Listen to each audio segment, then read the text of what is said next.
6월은 호국 보훈의 달로 6월 6일 현충일과 6.25 전쟁 71주년을 맞이하는 달이기도 합니다. 호국 보훈의 달 6월을 시작하면서 한 가지 기억해야 할 사실이 있습니다. 바로 하나님을 사랑하는 사람은 자기 나라도 사랑해야 한다는 것입니다. 왜냐하면 이 나라의 주인이 하나님이시기 때문입니다. 이처럼 나라 사랑은 신앙 밖의 일이 아니라 분명히 신앙에 속한 일입니다. 나라 사랑은 하나님 사랑의 한 부분이라는 것입니다.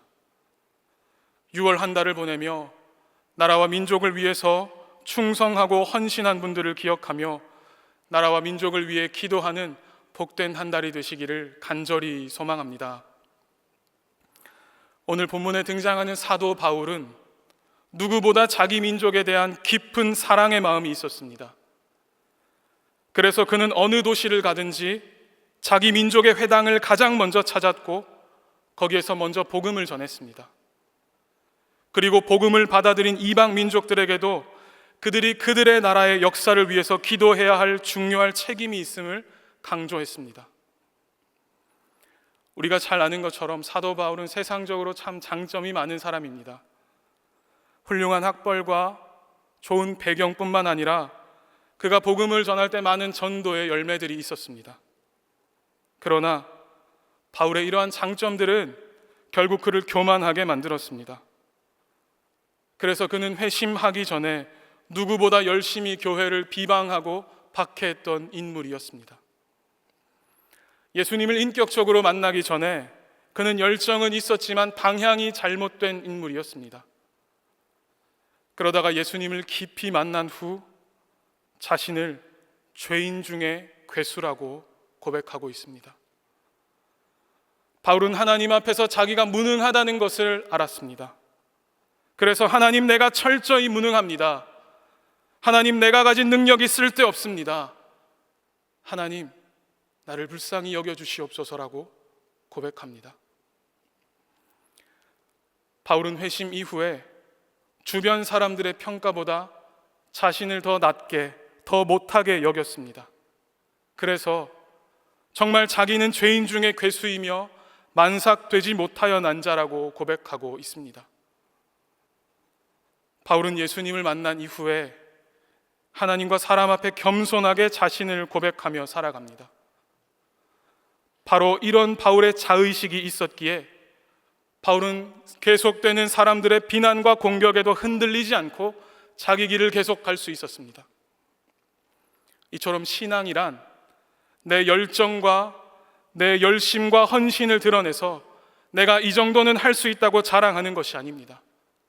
신앙의 출발은 나는 정말 어쩔 수 없는 사람이구나, 주님께서 일하셔야겠구나라고 겸손한 고백으로부터 시작되는 것입니다. 오늘 본문의 제목이 십자가의 전달자입니다. 십자가의 전달자로 살아간 사도 바울의 삶을 함께 살펴보며 하나님의 은혜를 함께 나누기를 원합니다. 첫 번째, 바울은 하나님의 은혜를 기억했습니다. 바리새인이었던 바울은 율법의 의로 볼 때 나는 흠이 없는 사람이라고 자신했습니다. 그래서 그는 그 확신으로 예수 믿는 사람들을 박해합니다. 그런데 예수님께서는 그런 바울을 다메섹 도상에서 부르셔서 그에게 긍휼을 베푸시고 풍성한 은혜를 허락하셨습니다. 그뿐만 아니라 오늘 본문에 등장하는 것처럼 그를 충성스럽게 여겨 복음을 맡기셨습니다. 바울이 하나님의 은혜를 기억하는 자로 살아갈 수 있었던 몇 가지 이유가 있습니다. 먼저 그는 자신이 하나님의 긍휼하심을 입었다는 사실을 발견합니다.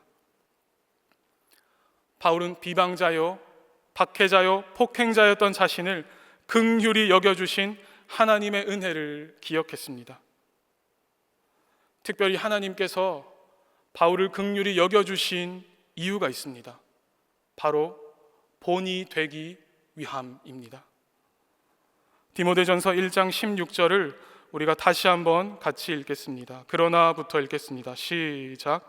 그러나 내가 긍휼을 입은 까닭은 예수 그리스도께서 내게 먼저 일체 오래 참으심을 보이사 후에 주를 믿어 영생 얻는 자들에게 본이 되게 하려 하심이라. 아멘. 바울은 하나님의 사람을 핍박하고 하나님의 일을 망치던 나를 긍휼히 여겨주신 이유를 깨달았습니다.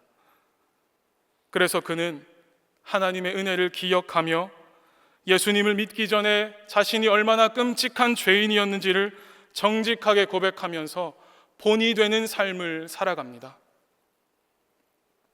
특별히 바울은 자신이 예수님을 믿지 않았을 때 행한 일에 대해서 그냥 넘기지 않습니다. 지난 날이 기억나지 않는다고 발뺌하지 않습니다. 이전의 부끄러운 행동들을 무책임하게 덮어두지 않았습니다. 하나님의 은혜를 기억한 바울은 자신이 하나님 앞에서 얼마나 큰 죄를 지었는지 정직하게 고백하며 본이 되는 삶을 살아갑니다. 이처럼 바울의 사역을 지탱하는 중요한 힘은 건강한 신앙의 양심이었습니다. 사랑하는 성도 여러분, 하나님의 음성과 양심의 소리를 외면하지 마시기 바랍니다. 신앙의 양심을 지키며 살아가십시오. 하나님이 정해주신 삶의 경계선을 정직하게 지키며 살아가실 수 있기 바랍니다.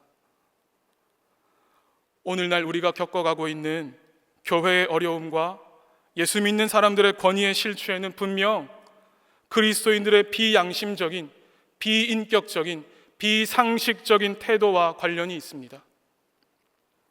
믿음과 도덕은 불가분의 관계가 있습니다.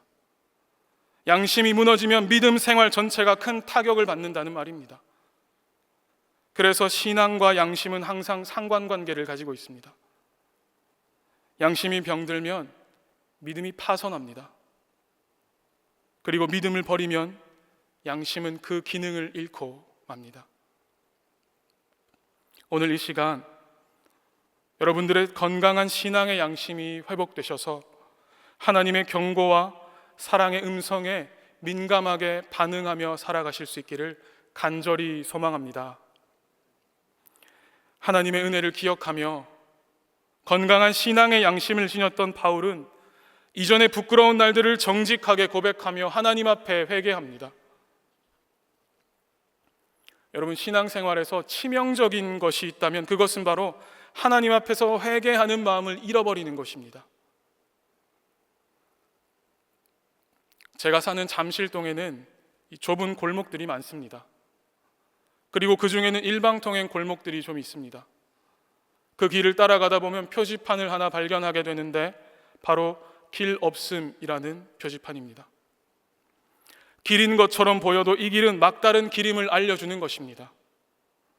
그 표지판을 보면서 우리 인생에도 이런 표지판이 있어서 미리 인생을 알려주면 좋겠다라는 생각이 들었습니다. 그런데 가만히 생각해보면 사실 우리는 이 길이 가도 되는 길인지 가서는 안 되는 길인지 모르는 게 아니라는 생각이 들었습니다. 그리고 우리를 향해서 하나님께서 세워두신 인생의 표지판은 차고 넘친다는 사실도 깨달았습니다. 우리는 알면서도 사실 눈 슬쩍 감고 길 없는 골목으로 들어갈 때가 많습니다. 우리는 잘못인 줄 알면서도 중독된 세상 쾌락에 이끌려서 주님을 십자가에 매달 때가 얼마나 많은지 모릅니다.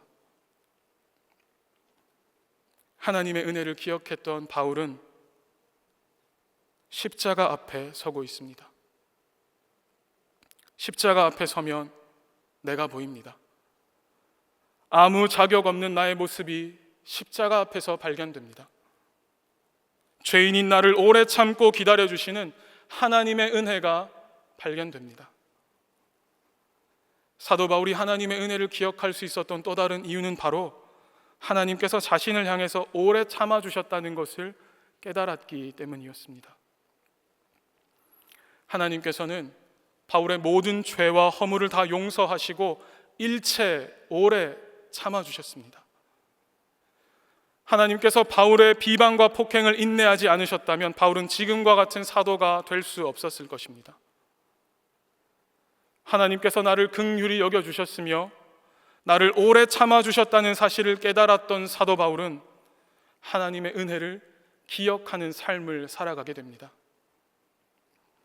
사랑하는 성도 여러분, 여러분의 인생을 향한 하나님의 긍휼하심과 오래 참으심을 발견하실 수 있기 바랍니다.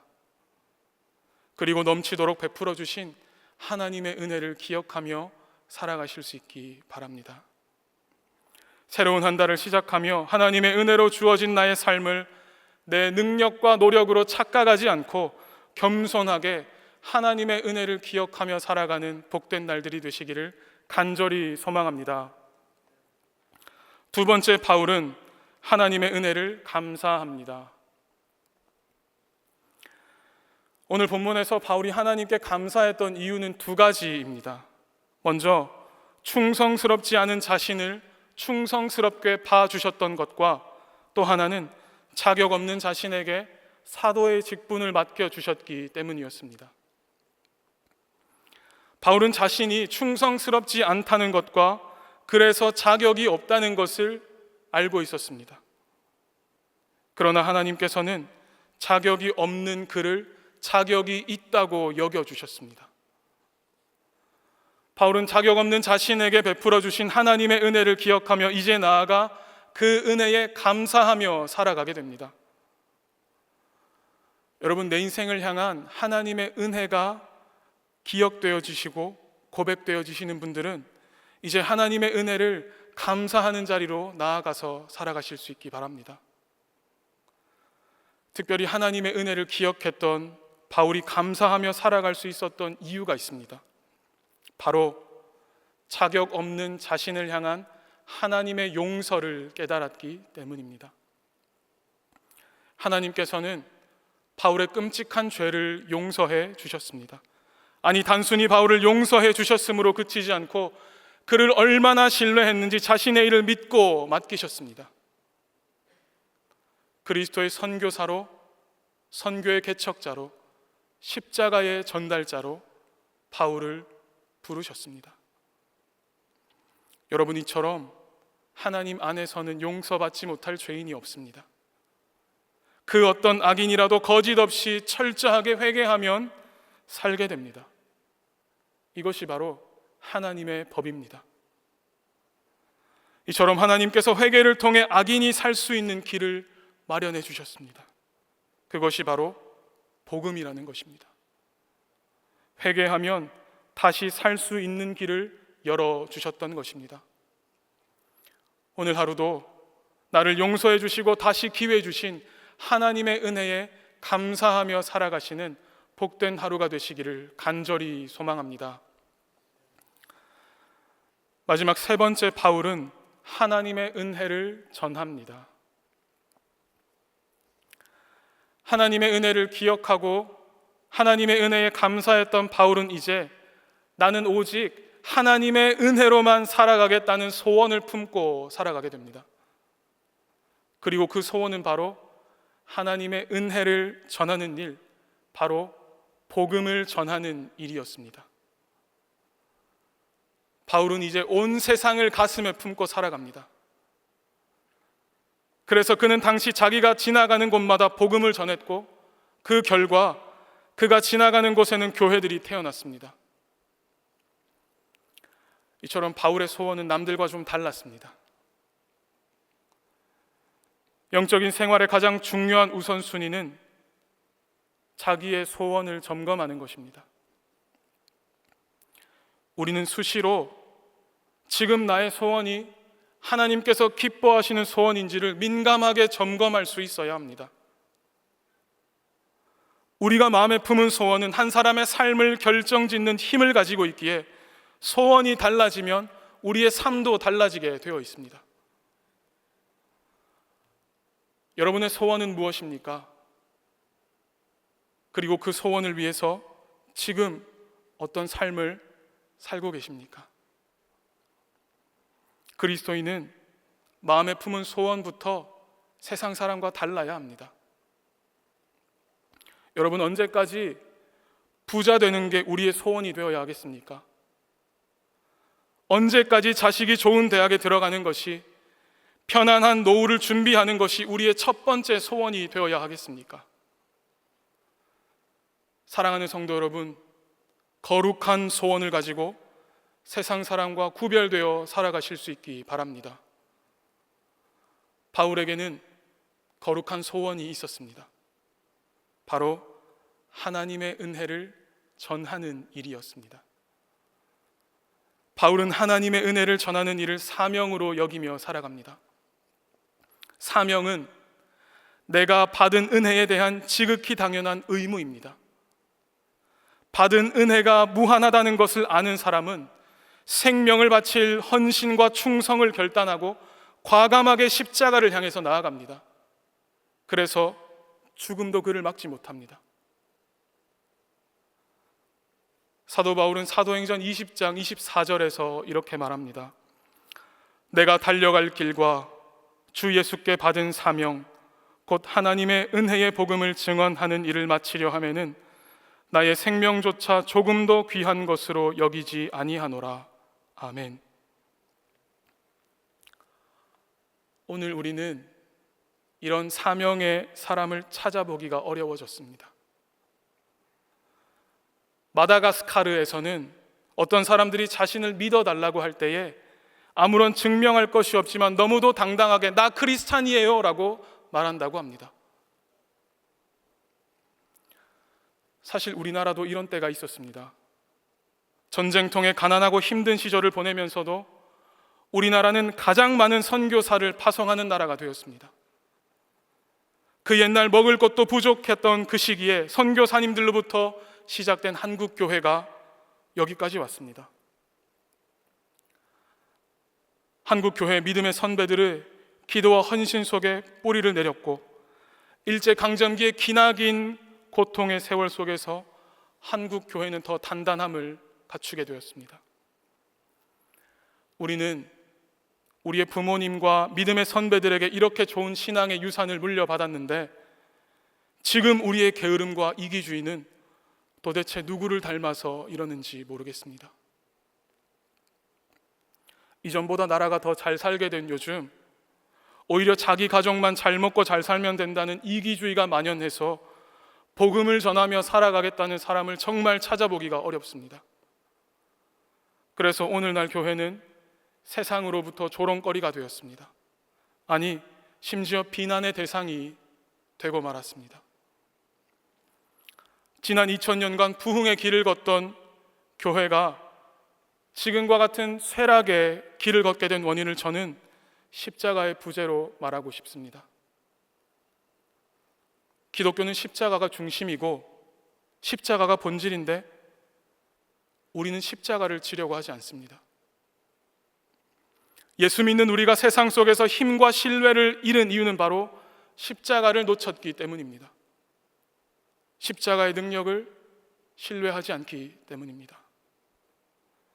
사랑하는 성도 여러분, 우리가 돌이켜 찾아야 할 신앙의 본질은 십자가입니다. 예수 믿는 우리는 예수님밖에 길이 없구나, 내 인생에 예수님 말고는 다른 답이 없구나를 고백하며 살아가는 사람입니다. 사실 풍요로운 시대를 살아가면서 믿음을 가지고 신앙을 지키며 살아가는 것은 정말 쉬운 일은 아닙니다.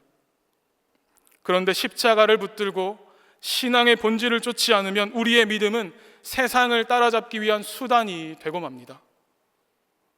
그래서 우리는 십자가를 묵상하는 것이 우리의 일과가 되어야 합니다. 여러분, 십자가는 고난 같지만 하나님의 지혜입니다. 십자가는 세상을 이기는 유일한 방법입니다. 오늘 우리가 십자가를 다시 꼭 붙들 수 있기 바랍니다. 사도 바울은 하나님의 은혜를 기억하고 하나님의 은혜에 감사하며 하나님의 은혜를 전하는 십자가의 전달자로 살아갑니다. 코로나가 길어지면서 믿음이 부족한 목사인 저는 걱정되는 것이 하나 있습니다. 복음을 전하는 자로 부름받은 우리의 사명을 기억하며 살아가는 것입니다. 선교를 향한, 전도를 향한 우리의 부르심이 잊혀져 간다는 느낌을 지울 수가 없습니다. 아마 코로나가 아니었으면 우리 주님의 교회도 지금쯤 한창 해외 선교를 준비하고 있었을 텐데요. 우리는 십자가의 전달자로 살아가며 복음의 확장을 위해서 기도해야 합니다. 하나님의 은혜를 전하기 위해서, 복음을 전하며 살아가기 위해서 기도해야 합니다. 특별히 선교지와 선교사님을 위해서, 그리고 우리가 이 땅에서 선교적인 삶을 살아갈 수 있게 해달라고 기도하며 살아가실 수 있기 바랍니다. 왜냐하면 기도는 선교를 일으키고 선교는 기도를 의지합니다. 오늘 본문의 사도 바울과 같이 하나님의 은혜를 전하며 살아가기 위해서 반드시 필요한 것이 있습니다. 그것은 바로 복음에 빚진 마음입니다. 우리가 이웃을 향한 사랑의 삶이나 전도와 선교의 삶을 만약 이타심으로만 한다면 지속적으로 오래 할 수 없습니다. 이타심으로 하는 일은 해도 그만 안 해도 그만이지만 빚진 마음으로 하는 것은 좀 다릅니다. 이건 갚아도 되고 이건 갚지 않아도 되는 것이 아닙니다. 그래서 꼭 갚아야 한다고 생각합니다. 그리고 빚진 것 갚았다고 당당해하지 않습니다. 이처럼 빚진 마음으로 사역하면 교만하지 않습니다. 왜냐하면 내가 하는 일들은 당연한 일이기 때문에 그렇습니다. 하나님의 은혜를 전하는 일, 복음을 전하는 일을 지속적으로 감당하기 위해서 우리에게 필요한 것은 빚진 마음입니다.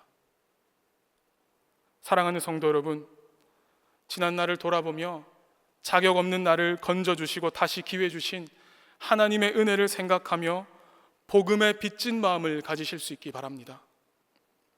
그래야 예수님처럼 사랑과 전도의 삶을 살아가실 수 있습니다. 그래야 사도 바울처럼 십자가의 전달자로 살아가실 수 있습니다. 오늘도 빚진 마음으로 하나님의 영광과 또 하나님 나라를 위해서 사실 수 있기 바랍니다. 하나님의 은혜를 전하며 살아가실 수 있기 바랍니다. 새로운 한 주도 여러분의 삶의 자리에서 생명의 복음을 전하는 십자가의 전달자로 살아가는 복된 한 주가 되시기를 간절히 소망합니다. 이 시간 황명환 목사님의 죽음에서 삶을 배우다라는 책의 한 부분을 소개해드리고 말씀을 마치려 합니다.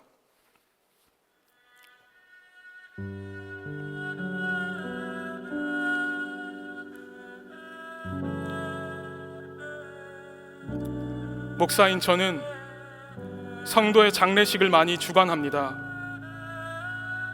그럴 때면 먼저 기도하면서 고인이 하나님 앞에서 어떤 분이었을까를 생각합니다. 장례식에서 전할 고인의 칭찬거리를 찾으려 애쓰다 깨달은 것이 있습니다. 하나님은 우리를 심판하려고 노려보시는 분이 아니구나.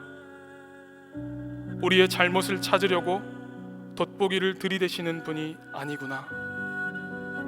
어떻게 해서든 우리의 장점을 찾아서 상을 주려고 하는 아버지시구나. 부모는 언제나 다른 사람들에게 자식 자랑을 하고 싶어 합니다. 작은 자랑거리만 있어도 그것을 기뻐하고 칭찬하고 대견해 합니다. 하나님 마음도 그렇습니다. 예수 믿고 바로 죽어도 됩니다.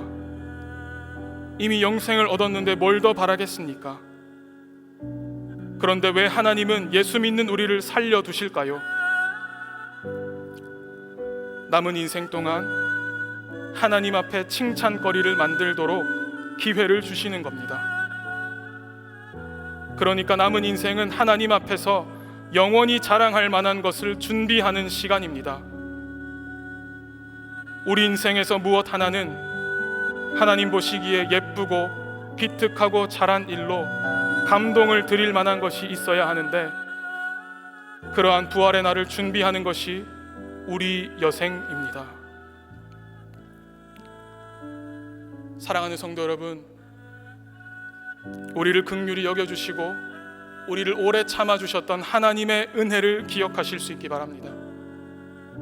하나님의 은혜를 기억하며 하나님께 감사하며 하나님의 은혜를 전하는 십자가의 전달자로 살아가겠다고 결단하는 밤이 되시기를 간절히 소망합니다. 하나님께서 여러분 한 분 한 분에게 은혜 주셔서 새로운 한 달도 승리하는 복된 날들이 되시기를 예수님의 이름으로 축원합니다.